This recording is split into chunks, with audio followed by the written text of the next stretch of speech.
สาวแฟนเก่าคนนั้นเจ้าตาสัมพันธ์ทิมอายไปมีคนใหม่แต่ก่อนเคยเป็น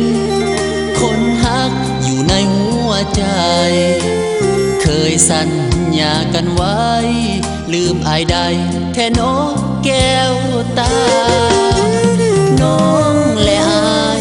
เคยกินลวกผักต้มหอยปิ้งเขียดหน้าน้อยจำแจวปลาแดกสัญญาอยู่เที่ยงหน้าน้อยสองเฮา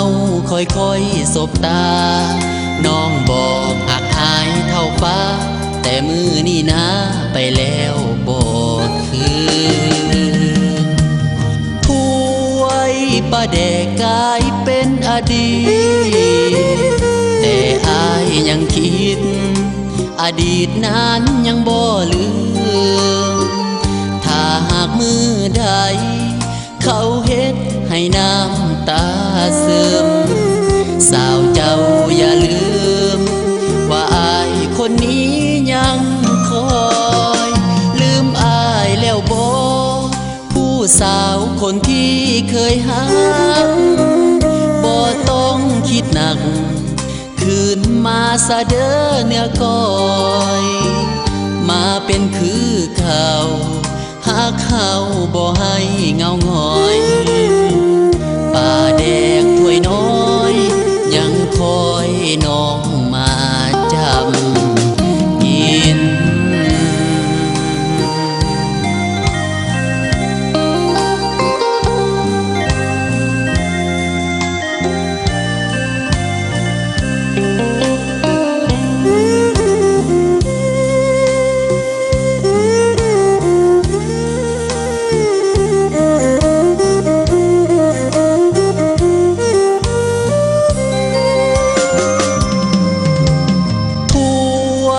ปลาแดกกลายเป็นอดี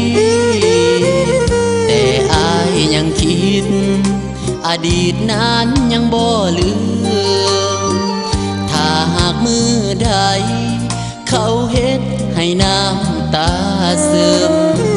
สาวเจ้าอย่าลืมว่าอายคนนี้ยังคอย